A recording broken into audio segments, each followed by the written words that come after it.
Standing up in McKinney. This is According to Kellis.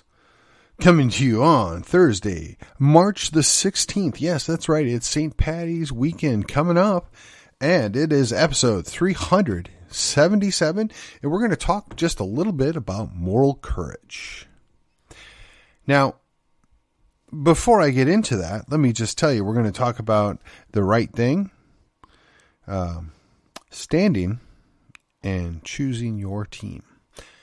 But before I get into that, let me remind you, you can help me help you get the word out to make a difference, to stand for McKinney by liking and sharing the show, commenting on the show, subscribe, and rating the show. Go to your favorite podcatcher, the app, whatever it is you use, and do me a solid. And just so you know, my two listeners have successfully gotten me well over 100,000 downloads now. For those of you following along, last week I thought I was going to make it, and Sunday morning I read it, and I broke the 100,000 barrier. So thank you to all the people out there, including those two listeners that I get credit for having. That is a special thank you to McKinney there. All right, so moral courage. So those of you who live in town here know that I have a friend in town here. He goes by KD online. I know him as Kyle. He looks out of place if he doesn't have his cowboy hat on and his 45 on his hip. He works private security. He is a liberty lover, and he stands for the children. He's motivated by love and for concern for the next generation, for his grandchildren. And I got to give credit where credit is due. That guy motivates me to make sure that I get the podcast out as often as possible. We actually talked about trying to do something on Tuesday night, and unfortunately, it didn't happen. You know, calendars don't mesh up, whatever. No harm, no foul. But I tell you what, the man will be out there tomorrow morning doing something, looking out for those kiddos, going to the border, protecting people. In his retirement, I think he might be busier than I am. Well, maybe not, but we're both very, very busy. And he is motivated by his concern and by his moral conviction and courage. And what I would encourage each and every of you listening out in the atmosphere, right, in the web sphere, that you should take a look at yourself in the mirror and decide, what is it that you are concerned about? What is it that gets you up in the morning? What is it your biggest concern is, your biggest thing you wish to protect? And use that to motivate you to do the right thing. So step one, you have to do the right thing. And what is the right thing? Well, therein lies the rub. Now, for me, it's a whole lot clearer, right? When you have a Christian worldview, it's much easier to understand right from wrong. But if you don't, there are ways to figure it out. Does it help others? Does it encourage others? Is this destructive to somebody? I mean, for the libertarians out there, there's the NAP, right? The non-aggression principle. Am I violating anybody else's rights? Am I interfering with their ability to be who they are? The whole idea of you do you kind of shines through in this. So once you find out what your moral compass is, where your moral courage comes from, then you can do the right thing. And doing the right thing can happen in many ways, in many shapes and many forms. It can be as simple as looking out for the guy down the street. It could be as simple as opening a door for somebody. It could be as simple as blocking traffic while somebody's trying to get their car out of the way. It could be as simple as saying, thank you. Doing the right thing. Showing respect where respect is due. And sometimes where respect isn't really due to the individual, but perhaps to their office or what they represent.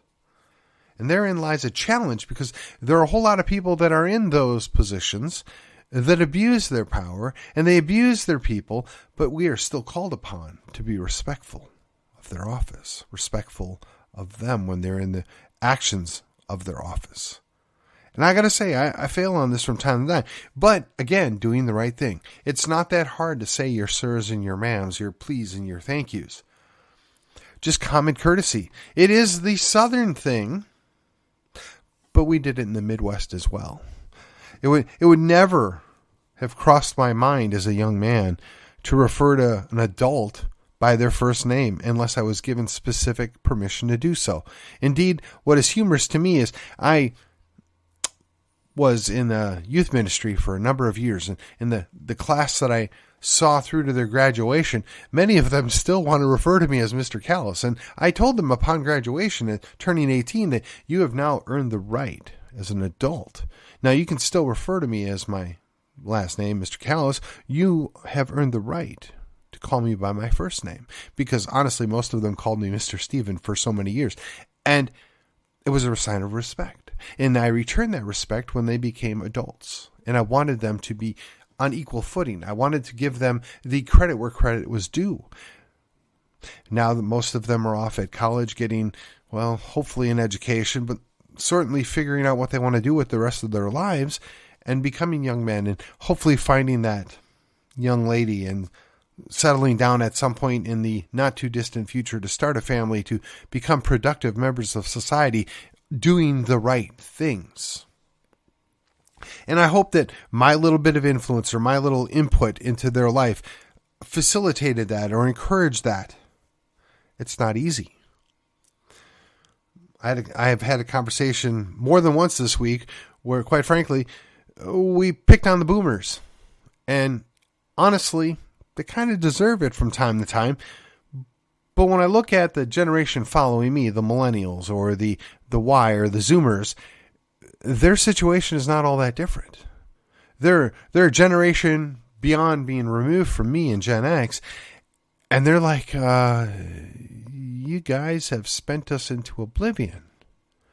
We've got this propaganda filling our heads, and we don't know right from wrong and boy from girl, and I'm not sure if I'm a boy or a girl, and God forbid I have to make a decision, and you offended me because you looked at me wrong. I mean, what kind of world did we create for ourselves? They don't know what the right thing is, so they can't very well do it. The secondary part of that is doing it at the right time. It's really easy to do the right thing when there's no cost.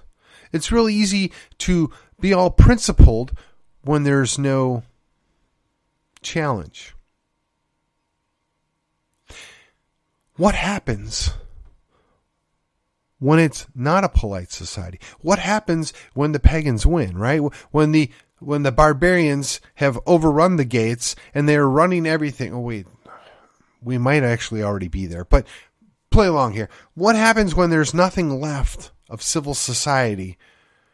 Are you still going to be able to do the right thing? Are you going to be able to face the cost or the potential cost by doing the right thing? It matters now, yes, but it will matter much more then, when there is a cost, when there is a challenge to doing the right thing. That timing is what matters at that point. And are you going to be willing to do that? Are you going to be willing to potentially face a consequence or a sacrifice for doing that right thing? And I think, again, and this is going to sound redundant, over the last 3 years, we've learned that a great number of those people aren't going to do it. They're not going to have what it takes to do the right thing when it matters. They're going to fold. They're going to show that they're not capable of doing the right thing when it matters. And that brings us to standing, right? Standing in the gap. So when there is a circumstance, right? When bad things are happening, when the challenges are there, and you're doing the right thing at the right time, and you have to stand. And you push back and you hold the line and you protect those that can't protect themselves and you run interference and you face those arrows and those barbs and you, quite frankly, face down that lion. Hopefully metaphorically, but who knows, with the way our civilization may collapse, it could be a reality, right? I mean, the Lion King's only an hour north of me here. Or the Lion King. the Tiger King is only a mile north or an hour north of me. And it's entirely possible that some of those tigers get on the loose and we'll have all sorts of nightmares down here in North Texas. But seriously, folks, seriously, we have to stand in the gap. We have to be willing to do the right thing at the right time and hold the line. Now, I know there was an entire generation that wasn't interested in doing that. I know there were a whole lot of shepherds that weren't willing to do that. I know there were a whole lot of leaders that would rather get that nice paycheck from Big Gov than do the right thing and stand in the gap.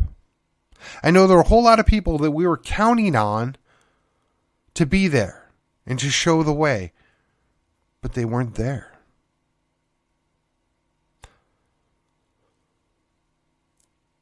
That means that it's up to us. It's up to us to stand up, step out in faith, and continue to do the right thing and to continue to do it at the right time. And we can make a difference. And this is the corollary, honestly, to the previous day's episode, right? You can make mistakes. You can have dire consequences. You can put yourself in a position where you've lost a battle. But that doesn't mean the war is over. I was listening to a podcast earlier this week, and they talked about the Cannae battle, right? Rome lost an entire army at Cannae to Hannibal and his forces. Yet they were able to rally and come back and run all the way down to Tunis and take out the Carthaginians, right? They wiped out Carthage and their entire thing because they wouldn't stop. They wouldn't take the loss. They wouldn't bend. They continued to stay motivated and fight the good fight. They were doing, in their minds, the right thing. They were doing it all the time, so it was always the right time. And they continuously stood in that gap. Now, I've just compressed probably 100 years worth of Punic Wars, but at the end of the day, Rome still stood because they kept fighting. They kept doing what they thought was the right thing. So I'm going to tell you that all is not lost. There are so many ways that we can move forward. I'm going to redouble my efforts in the various things I'm involved with. I'm going to make sure that opportunities are there to learn from mistakes and to learn from our enemy. I mean, you've got to know your Sun Tzu, right? Sun Tzu tells you if you know your enemy and you know yourself, you'll win your battles. But if you don't know your enemy, you're going to lose battles. If you don't know yourself, you're going to lose battles. And if you don't know your enemy or yourself, you certainly ought not go into battle because you will never win. What I'm going to suggest to you is that we that are standing, we that are hoping to push back against the barbarians at the gate, metaphorically speaking, have got to know what it is we're doing and how we're doing it. We've got to make sure what it is we're doing is the right thing. Now, that may mean that we use tactics that we might find distasteful. That may mean that we have to tread into some gray areas in order to protect our children and our grandchildren. That may mean that you got your hands dirty. But what's at stake here, quite simply, is civilization, right? I mean, let's not mince words here. If you can't salvage Collin County, you can't salvage Texas. If you can't salvage Texas, you can't salvage the United States. If you can't salvage the United States, well, it's game over. The globalists are at the gate. The barbarians are already flooding in. What are you going to do? Now, I've talked about the idea that, Texas is its own redoubt. Texas can do these things as an independent nation. And I've had it pointed back out to me that, well, that's a pipe dream. That can't happen. That's not. Well, sure, if you keep thinking like that, if you're defeatist all the time, if you refuse to accept the possibility exists, well, of course, you've already lost the battle. You've seeded it before it even began. You're not standing, and you certainly aren't doing the right thing. So I will take it under advisement to not listen to you, to not give any credit to you, to not pay any attention to you. You are no better than those sunshine patriots, right? You don't come out when it's raining. You don't come out while it's hard. But boy, when the sun's out and things are looking good, oh, you're all there to take the credit.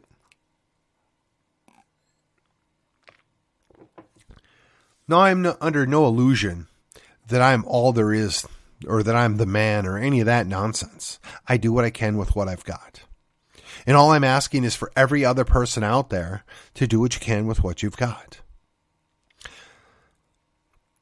They've talked about we need a leader. We need somebody to coalesce around. Well, that may be true, but no leader's going to stick his neck out if he doesn't have willing followers or willing lieutenants or people that are already doing those things. You know, people don't like Trump. People have their qualms about the way he does things. Myself, I have my doubts that in any way, shape, or form he can be called a conservative. I will call him the ultimate pragmatist. I will call him a street fighter. I will proudly say that he's done more to push back against the machine than anybody that's been elected in office, quite frankly, in pretty much all my life. That being said, he's still a 1960s era Democrat. I mean, he's still holding to things that 60 years ago were anathema to anybody that called themselves a conservative, yet we have to give credit where credit is due. He did some of those things because others weren't willing to sooner. He stood in the gap. Now, whether or not you think he did the right thing, well, okay, fine, we can argue about that. But there's no doubt he stood in the gap. What were you doing? And I would advise you very carefully to look at who these never-Trumpers are. To look at who these people are that only talk down and only critique and only beat up the very people that are doing the job, that are doing the work, that are sticking their necks out. Perhaps, just perhaps, they are not our friends. Perhaps they're the ones that need to be on that short leash.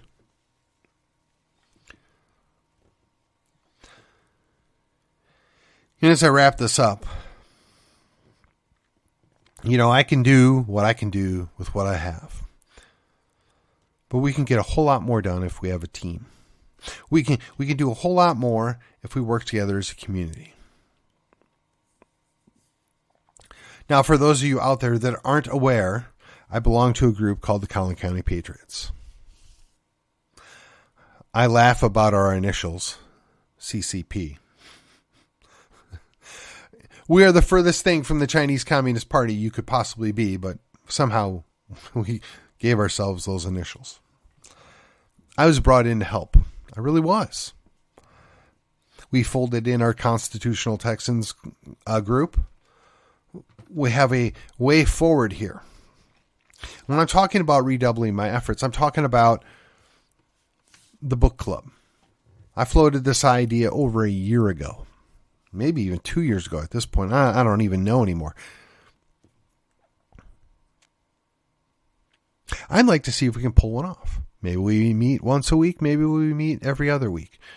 We pick a book about politics, about getting things done, maybe about war. And if you think politics is not war, no, it's just war by other means, which is the opposite of what Clausewitz said, where war is politics by other means, right? We have to decide what we're going to do and focus our efforts on improving the situation. We have to learn what battles are worth fighting. We have to learn which battles are the most significant and most important. We have to learn who's on our team, how to use them properly. And when I mean use, I mean utilize, right?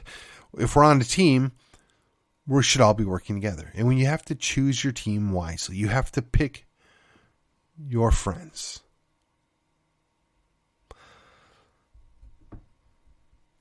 Well, ladies and gentlemen, I'm here to tell you right now. If you live in Collin County, if you're willing to invest, I don't know, let's call it 10 hours a month to the cause, 8 hours a month to the cause, I want you to look me up. I need you to be able to drive to McKinney in less than 25 minutes. I need you to be willing to show up for a meeting twice a month for planning. I need you to be willing to invest your skills, your knowledge, your passions in improving where we're at here in Collin County.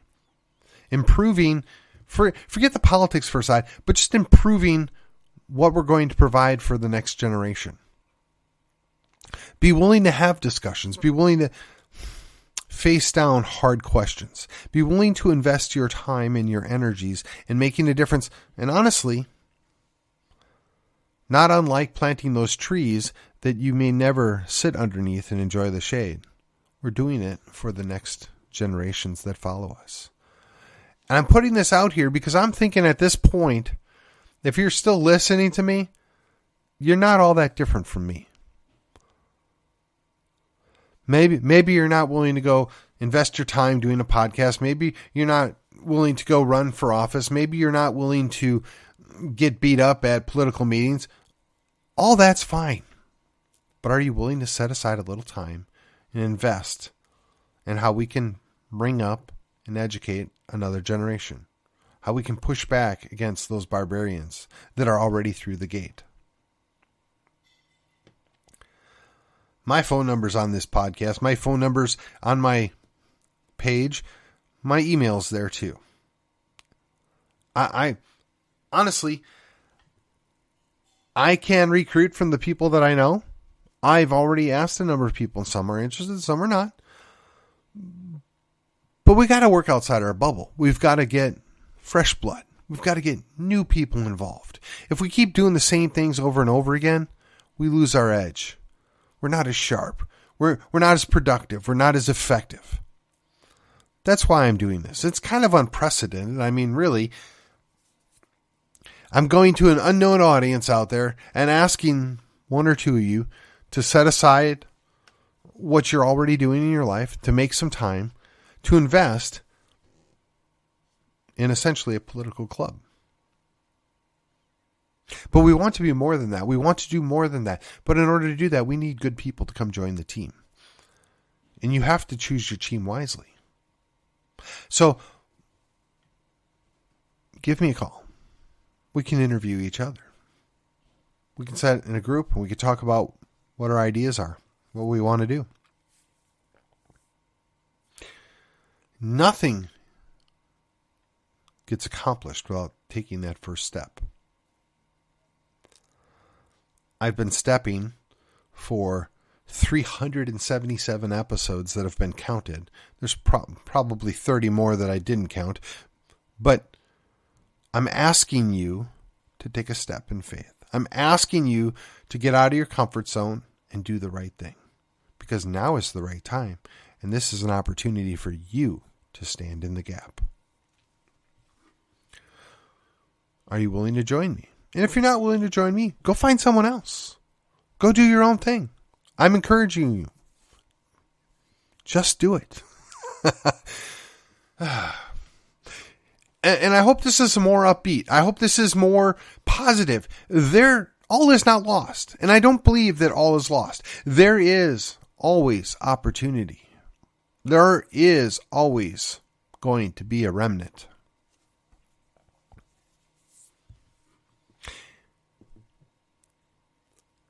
Start investing in it now. And with that, this has been According to Callus, and I will see you on the other side.